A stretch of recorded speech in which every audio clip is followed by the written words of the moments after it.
নমস্কার সবাইকে, আমি শ্রেয়া। আশা করি আপনারা সবাই খুব ভালো আছেন। আমি চলে এলাম আবার একটা নতুন ভ্লগ নিয়ে। আজ রোববার, আমি চাটা নিয়ে এখানে বসে বারান্দার ঘরটায় বসে একটু খাচ্ছি। আর ওইদিকে চিয়া সিডের জলটা অলরেডি রেডি করে ঢাকা দিয়ে রেখেছি। আজকে রোববার তো সুমন একটু দেরি করে উঠবে, তো একটু বেশি গরম করে ঢাকা দিয়ে রেখেছি, তো অসুবিধা নেই। উঠতে উঠতে উষ্ণ গরম হয়ে যাবে। তো আমি রান্নাঘরে এসে দেখি না, সিঙ্কটা অনেক দিন ধরে ভাবছি ধোবো আর ধোয়া হচ্ছে না। আমি ভাবলাম এই ফাঁকে পেঁয়াজ কলা ঠলা আনা হয়েছিল, ওগুলো ধোয়া হয়েছে, তো আমি সিঙ্কটাও ধুয়ে নিই। সিঙ্কটা ধুয়ে দিয়ে তারপরে এখানে ডাল বসিয়ে দিলাম আদির জন্য।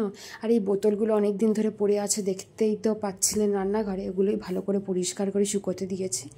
আর টিফিনে আজকে আমাদের সবার জন্য আলু পরোটা, আদির জন্য ঝাল ছাড়া আলু পরোটা। তো ওকে টুকরো টুকরো করে প্লেটে সাজিয়ে দিয়েছি।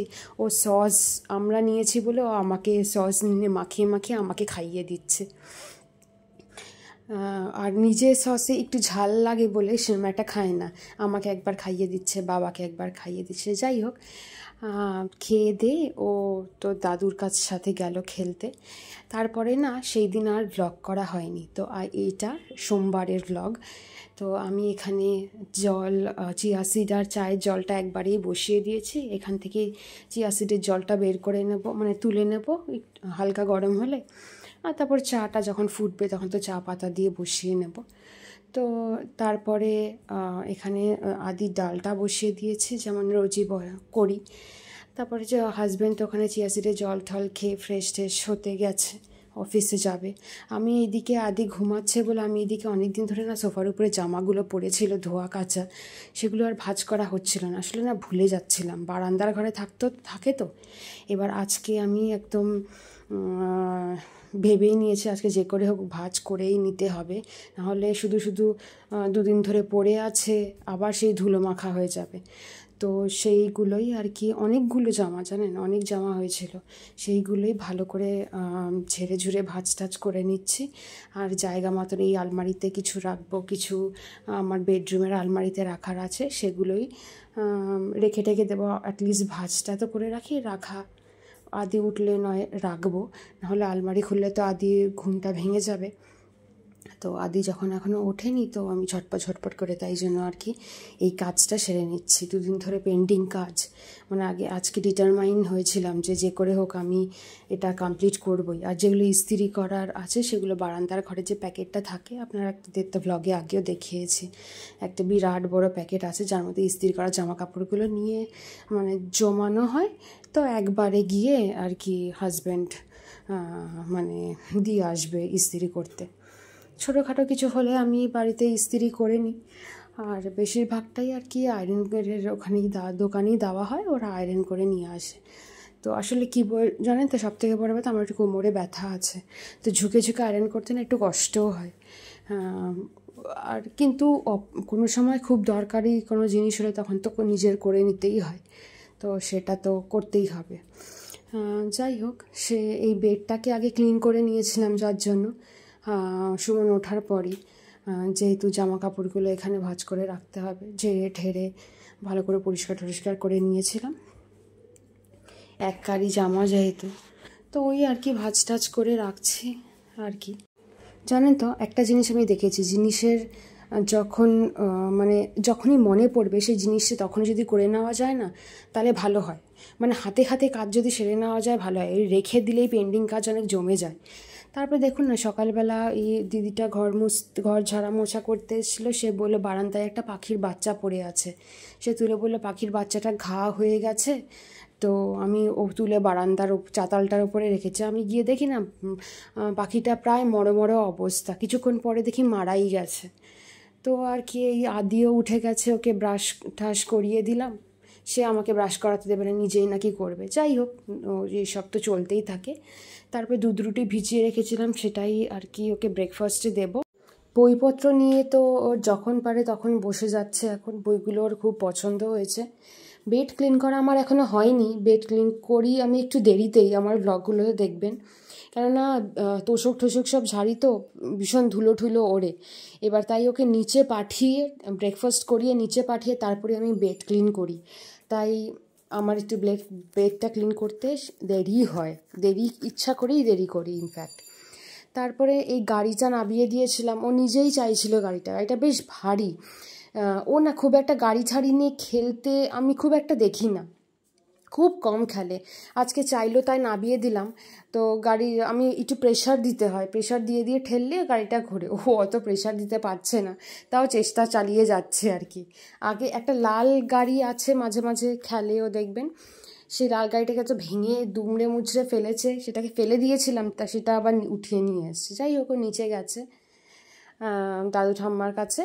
তো আমি ওপরে এসে এখানে যে বাকি দুধটা ছিল সেইটা আর কি রেখে দিলাম ফ্রিজে, ঠান্ডা হয়ে গেছে। আর আগের দিন তো তড়কা করা হয়েছিল, তড়কা রুটি দিয়ে সুমনকেও টিফিন দিয়ে দেওয়া হয়েছে।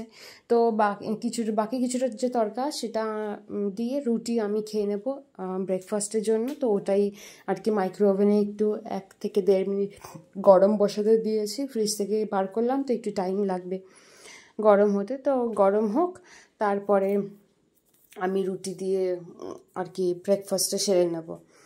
নাহলে না অনেক সময় কী হয় যে মানে কাজের মধ্যে ঢুকে গেলে একবার, তো ব্রেকফাস্ট করতে মানে অনেক দেরি হয়ে যায়।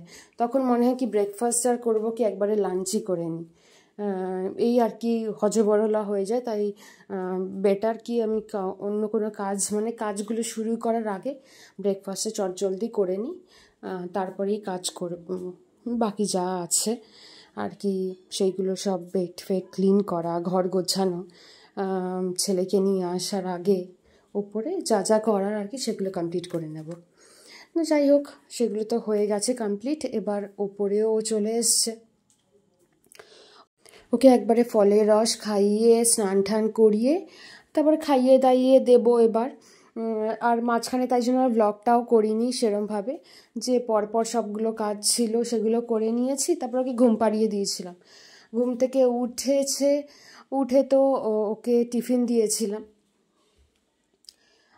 ওকে আজকে দিয়েছিলাম না ছাতু আর কলা দিয়ে দুধ দিয়ে মেখে ভালো করে, ওইটাই আর কি টিফিন দিয়েছিলাম। তারপরে ও নিচে চলে গেল, নিচে পাঠিয়ে দিলাম। তো এখানে আমি বেডটাকে এবার ক্লিন করে নেব। ওই বইগুলো নিয়ে বসেছিল ঘুম থেকে উঠে, সেইগুলোই গুছিয়ে রাখলাম। এই কার্ডবোর্ডের বক্সটা বইগুলোর সাথে মানে সেট হিসাবে এসছে, ওখানে 10টা বই এসে, বেশ ভালো বইগুলো। কেউ যদি কিনতে চান অ্যামাজন থেকে আমাকে বলতে পারেন, আমি লিঙ্ক প্রোভাইড করে দেবো। আমাকে যদি মানে কমেন্টে জিজ্ঞেস করেন তো আমি লিঙ্ক প্রোভাইড করে দিতে পারি। বেশ ভালো বইগুলো, আর ও তো বেশ ইন্টারেস্ট পায় আমি দেখি। আর এখানে ওর জামা কাপড়গুলো যা ছিল সেগুলো গুছিয়ে নিচ্ছি, বেডটাও পরিষ্কার করে ক্লিন করে নিচ্ছি। আর এখানে টেবিলের ওপরে না একটু দুধ পড়েছিল, সেটাই ডাইনিং টেবিলটার ওপরে আর কি, সেইটাই মুছে টুছে নিলাম। এবার তো রাতের খাবারের দিকেও যেতে হবে।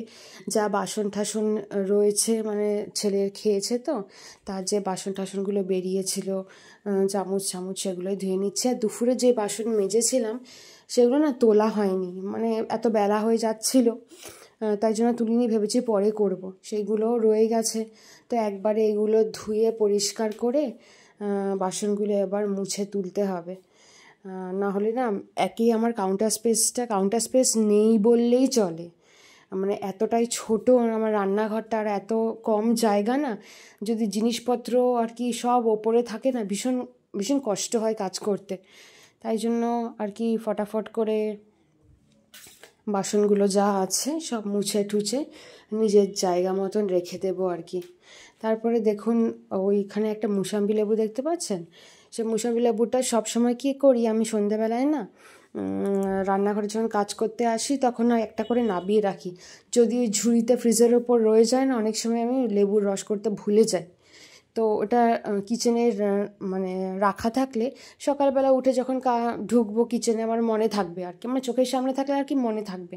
তাই সবসময় কী করি, সন্ধ্যাবেলা যখন আবার কিচেনের কাজ শুরু করতে আসি তখন মুসাম্বি লেবুটাকে নাবিয়ে নিয়ে আসি, বা মুসাম্বি লেবু হোক যাই ওকে ফল দেবো না কেন, সেই ফলটা নাবিয়ে রাখি যাতে ভুলে না যাই ওকে দিতে হবে, সেটা যাতে মনে থাকে। মানে কোনো সময় যদি আমি ভুলে যাই তো পরের দিন সেটাও মানে মিস হয়ে যায়, তখন ভীষণ খারাপ লাগে। ওই আর কি সব করে না। দেখুন এরা কত ছোট্ট একটা আলু এবার নিয়ে এসছে, মানে 1 কেজি আলু এনেছিল, তো আমাদের একটা ছোট্ট আলু পাওয়া গেছে।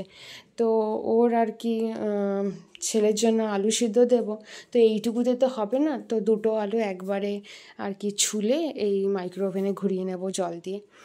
জানেন এখন একটু বড় বাটিতে আলু সিদ্ধ দিই, কেননা আগে যে ছোটো বাটিতে দিতাম না, ভীষণ জল ছড়িয়ে যেত মাইক্রো ওভেনে। তারপর থেকে বড় বাটিতেই দিই। একটা কাপড় অলওয়েজ পেতে রাখি আমি, দেখবেন মানে যেই ওভেনে রান্না করি তার পাশের ওভেনটায়। অনেক ভ্লগে আপনারা দেখতে পাবেন হয়তো, কেননা ভীষণ রান্না করতে গেলে রান্নার জিনিস ছেটে ঠেটে, তো যাতে ওই গ্যাস ওভেনটাও বেশি নোংরা না হয়ে যায়, তাই জন্য আমি কাপড় একটা বিছিয়ে রাখি। আর কি কাজেরও একটু সুবিধা হয় না, ধোয়া মোছা এইসব করতেও একটু কম কসরত হয়। আমি আজকে ডালিয়া করব, তাই সেটারই প্রিপারেশন করে নিলাম। আর এখানে সুমন চলে এসছে, তাই ওকে একটু মুড়ি চানাচুর দিয়ে আর চাট মশলা গোলমরিচ তারপরে এগুলো সব দিয়ে আর কি ওকে মেখে দিলাম, আমিও একটু খাবো। আর এখানে ডালিয়াটা আমার কমপ্লিট হয়ে গেছে, আদিও চলে এসছে, আর এখানে তো শুরু হয়ে গেছে ওর দুষ্টুমি। ব্লগটা এখানেই শেষ করলাম, টাটা।